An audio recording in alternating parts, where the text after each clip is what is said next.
more than the energy spent, it results in obesity. Now, energy income, that how does energy come in? It can come in the form of food. So easy available food, low cost foods, high calorie diet, yes, that can cause obesity. But it is the deficit. So when energy income is more than energy expenditure, you get obesity. Energy expenditure happens by what ways? When it is physical work, when you are exercising a lot, when you're going out and straining out those extra calories, then you lose calories and you lose energy. So if the energy income is more but the energy expenditure is less, what results in excess of fat in the body or excess of weight in the body, and that can cause obesity. Okay, so to break it down, what you just said with a little bit of what I just understood is what you're garbaging in, if it is not equivalently garbaged out, absolutely, you can be obese. Absolutely. Is that correct? Yes. Okay, so Dr. Ife, yes. So what influences or inspired your club, the Rotary Club, to organize this event, and why obesity in particular? Thank you very much for that. You see, the district which I oversee has about 148 clubs within Lagos and Ogun State. And it's our job, our motto in Rotary is doing good in the world and creating hope where there is no hope. And part of our areas of focus is health. And we have done a lot in those areas.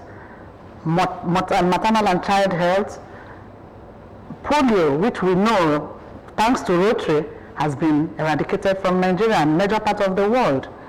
So I thought that there's still one area that we have not really taken time to go into. And when we got in contact with Dr. Manish, all the way from India, and we had a webinar together, online hybrid webinar, and he talked so much in obesity that it opened my eyes to so many things I never knew existed, that obesity can be the root cause of so many other ailments.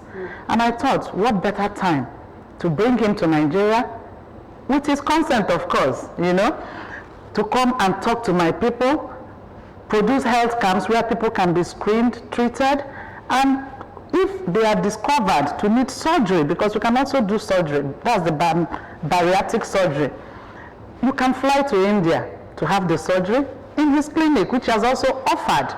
And even this morning, he has also offered me that they will take 50 children to partner with our district to take 50 children for whole in the heart surgery for free, which we are going to also go into.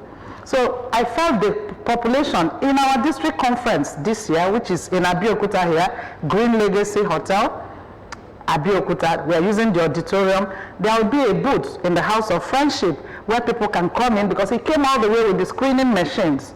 So people can come into that booth and get themselves screened and tested for free. And if for any reason they found out that you need a bariatric surgery, then they can also take you up and invite you to India to have the surgery. So Dr. Mani, let's talk about obesity even further. You see obesity, and we think that it's caused by eating habits and different other things that we think as a layman are the root cause of obesity. But I want you to enlighten us. Is it a grave issue? Is it a serious medical condition? Tell us about it. So obesity, what people had been considering till now is that it's just about the physical excess weight. It is much beyond that. It is not just the physical weight that you see, or you see the patient is obese or he can't walk faster. It's not just the physical condition. It is much beyond that. You will be amazed to know that almost 68% of diabetics are obese, 70% of heart disease patients are obese, 75% of blood pressure patients are obese, 85% of snoring and sleep apnea patients are obese, 60% of infertility patients are obese. Obesity causes osteoarthritis of the knees, obesity causes spine problems, and obesity, one of the most alarming things is obesity causes cancers, 17 types of cancers. Wow. So obesity is a huge medical problem, and it has been widely said now through WHO also that it is the #1 killer. So it is not that we are overemphasizing on obesity. Obesity is a huge medical problem, and every medical problem requires a scientific solution, so does obesity. And I truly believe that only when the right treatment is given to the right patient, you get the best results. Treatment. So what are the treatment options? Okay, so treatment options are very specific and very particular. Okay. Treatment for obesity cannot be a haphazard treatment. Treatment cannot be one treatment for everyone. Treatment is based on severity of medical problem. I'll just give you a small example. Treatment for 99-degree fever is different. Treatment for 104 degrees fever is different. Am I right? Yeah. Treatment for 172 sugar is different. Treatment for 320 sugar is Are you different. saying that obesity are in different stages? Absolutely. Obesity is in different stages, and that staging is taken care by the help of BMI. BMI means body mass index. Body mass index means what is your weight with regards to your height. So anyone who is less than 25 BMI is normal weight, 25 to 30 BMI is overweight, 30 to 35 BMI is grade 1 obese, 35 to 40 BMI is grade 2 obesity, and more than 40 BMI is grade 3 obesity. Now, as per international guidelines which apply to you, to the governor, to me, to everyone, anyone who is less than 30 BMI requires no surgery. Okay. More than 30 BMI, borderline case, we advise surgery. But more than 32 BMI, any patient anywhere in the world, whether it is Africa, Nigeria, India, Middle East, US, any patient in the world who is more than 32 BMI, the treatment is only one, and that is bariatric surgery.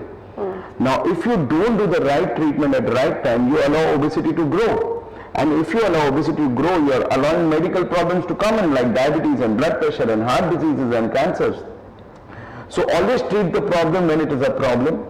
Don't allow it to become a complication, because you can give the best results when it's in a problematic stage. You can't give as good results when it becomes a complication. Okay, let me go back to Ife. So Ife, where are you having, you already mentioned that it will be happening at Green Legacy, Yes. at Okemosho at OPO, correct? Yes. So the time and the number of days, please share this information. We're going to be at Green Legacy for 3 days, starting this evening till tomorrow and Saturday night. Okay, what time?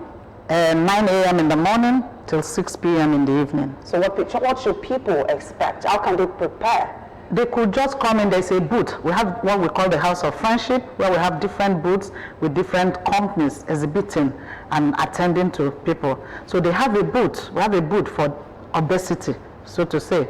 So anybody that comes into that booth will have the free access to stand and be tested with the machines they have come with. And depending on what the result is, he will be on ground to also give them medical diagnosis of their test and tell them whether they need a surgery or they just need a simple treatment, or whether they are just okay.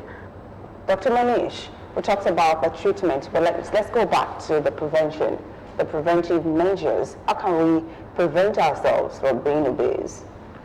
So one of the most important aspects that we have to understand is anyone who is less than 30 BMI Okay. can go into preventive methods and non-surgical methods. Anyone who is more than 30 BMI will require surgical methods. Now that you are telling me that what can we do for prevention? So prevention is one of the most important aspects in obesity care, because don't allow the patient to become obese. Because once obese, there's only bariatric surgery. But once you're not obese, you're in the normal or overweight category, there are lots and lots of treatment. The treatment starts from, first most important is dietary guidelines. There's certain doubts in the minds of people that if you have more of non-veg, then you get obese. It is not so. Non-veg is one of the best diets. So for example, once a patient gets operated by me, I can give the patient non-veg 3 times a day, 7 days a week, 365 days a year. Still the patient will maintain the weight. So it is not the non-veg. It is not about what you eat. It is about how you cook and how you eat. Okay. So what do we have to change about? How we cook, Yes. how we eat. Absolutely. So it is about the type of oil you use. It is about the quantity of oil you use. Why not use more better options of boiled and grilled and tandoors rather than having deep fried? Okay. Why not have multiple small meals instead of 3 large meals? why not have? There's a lot to learn. So you know, these small steps, so multiple small meals, small bites, chew well, don't have water with meal. Don't have water half an hour before meal and half an hour after meals. These are very small things. How will it help? It's difficult difficult. I mean, they're telling me not to eat while drink water while eating. Yeah, so this is not just for you, this is for me also. So I have not got operated for bariatric surgery. Yeah. I was some 7 or 8 kgs overweight, like you, Governor. And I got that 8 kgs down 9 years back, and since 9 years, I have been following what I preach. So multiple small meals, small diets, chew well, don't have too oily, too spicy, don't have too sweet. So anything and everything in moderation. I have my chocolate and my milk. Yes. Yeah, milk is very good. Chocolates, yes, so but nothing in excess. Nothing in excess. Or soda? Soda when you not get operated. So long as it's not in excess. I think the main thing here is that we should be conscious of what we eat, what we take into the body, how we do it. Water is good, but we just said that 30 minutes before meal, during meal and all that, taking water, it's not good. So if you're eating, just be conscious that you have to wait. Everything is about practice and what you decide to do. So if we make our minds up and know that this thing will help us to maintain a good and balanced health, why not? What an interesting conversation here. We'll be right back. It is still the Rotary Special. Please stay with us. Thank you.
Thank you very much for staying with us. We're still speaking with two important personalities here from the Rotary Club, and we just got joined by Dr. Boladale Alaladi. He is a consultant endocrinologist. I hope I got the pronunciation right. Yeah, thank you. Yes, because I'm now an Indian.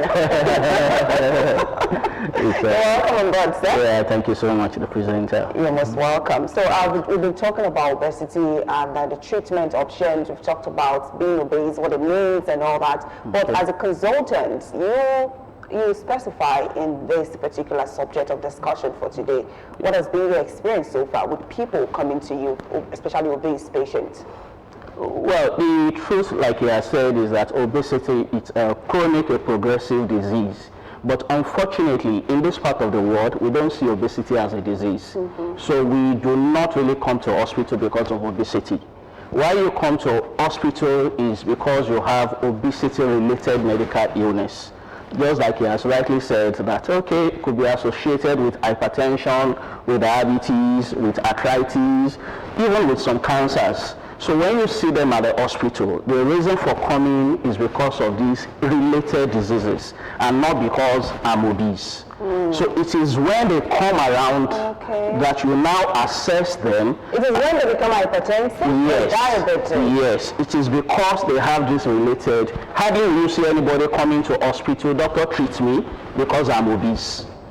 No, it's because either the person has joint pains. So why is it important for them to come to the hospital? Yeah, that's Because they are obese. Yeah, you see, because we don't see it as a disease. That's why you won't come to hospital because of it. Except you see something as an ailment, as a disease, you won't go for care. So doctor, you're saying now that obesity is a disease? Yeah, it is a disease. Until we see it as a disease on its own, and not just a causal factor to a disease, then that's when we begin to pay attention to obesity as an entity without any associated disease. So Dr. Manish, you were sharing with me your, some of the success stories that you've had in your clinic and years of practice. Could you please share more light on that? Okay. So, one of the most obesity surgeries also called as surgery for diabetes, and doctor would rightly agree that 68% of diabetics are obese. Now, we would have had not less than 4 to 5 or 6,000 patients who were uncontrolled diabetics on insulin, taking more than 150 units of insulin a day, and then also the sugars were more than 300. And today 97 to 99% of them are not even taking a tablet. Oh my God. But we are a bariatric surgery center. So I would never just take the privilege of stopping medicines. After surgery, we send them back to their doctors, that is a diabetologist, the endocrinologist, and we help the patients reduce the medicines scientifically in a standardized manner so that everything happens for a long-term basis. That is one aspect of it. Now, suppose the patient comes to us with lots and lots of breathlessness. Why does the patient get breathless? Suppose a patient's weight should be around 80 kgs and the patient's weight is around 150 kgs. Yeah, sometimes I get breathless actually. Oh my I used to I'm just scared here. So suppose the patient's weight should be around 80 kgs as per BMI and the patient's weight is around 150 kgs. So the patient's heart is pumping blood to 70 kgs extra. Patient's lungs are providing oxygen to 70 kgs of extra body. Oh my God. That means literally, suppose that person's name is ABC, his heart is providing blood to 2 ABCs. His lungs are providing oxygen to 2 ABCs, and that also at rest. When he's sitting, eating, going to toilet, moving the house, the heart and lungs are working to 2 times their potential. Wow. So when a challenging situation comes, like walking fast, climbing stairs, working throughout the day, the body becomes breathless. Breathless because the lungs and heart, which are already functioning at twice their potential, can't work beyond that. Wow. So Dr. Alade, you've been in Nigeria and you understand the culture here and how people perceive obesity. So what are those punchlines? You always explain some of them, but other ones that people should watch out for, especially the symptoms here that they should watch out for, and then when they see the symptoms, they should be at the hospital. Please tell us some of them. Okay, like you as rightly said, if you are obese, you may not even have any symptom. You may not even have any symptom. Yeah, until you have the associated... So how do I know that I should come to the hospital? Yes. Now that's what we are saying. I'm sure you have told what obesity is. It is a measure of the degree of your excess fats. And how do you look at it? You look at your height and you look at your weight. So for particular weight, for particular height, there is a level of weight that you should have. And it is this ratio that classifies you as whether you are underweight, whether you have a normal weight, whether you are overweight, or whether you are obese. Okay, in just 1 minute, Dr. Manish, what should people expect at Green Legacy for the screening that Rotary Club is putting together for them? Just in 1 minute, we have to go. So at Green Legacy, when you come for the conference, you will see us taking care of your height, your weight, your BMI, giving you advices on what should be the ideal treatment for you. And if at all you require surgery, then yes, the surgical options will also be explained. Most importantly for any person, as doctor said, how do you come to know you are obese as per your question? Your height in centimeters minus 100, this is a very simple calculation. Height in centimeters minus 100 is your ideal body weight. If you are more than 20 kgs beyond your ideal body weight, you are obese and you require care. This is simple. This is simple. And one more thing, that because we are here for a district conference and I am a Rotarian from District 3141, what we have also extended in Mumbai is if at all any patient requires a bariatric surgery, the cost of bariatric surgery at Astha Bariatrics in Mumbai is same for domestic and international patients. Wow, that's good news there. Dr. Alalabi, we have to go in 30 seconds. What should people expect? Well, like I said, we expect people who are in Abeokuta and environment to come to Nigeria Medical Association House for this screening organized by the Rotary Club International. And then if you find your body mass index to be the range that will require surgery, well, they further counsel you. And it's important we do this. Thank you very much, sir, for joining us on the program today. And to Ife Rita Ejuse also, thank you to you. And this program is sponsored by the Rotary Club District 110 in conjunction with District 3141. You'll be there at Green Legacy to check your own body mass if it is equivalent to your height. And obesity is one of the #1 serial killer, health killer. You should check if you are obese or not. Health is wealth at the end of the day. Thank you for joining us on the program. My name is Lara Emmanuel. See you another time.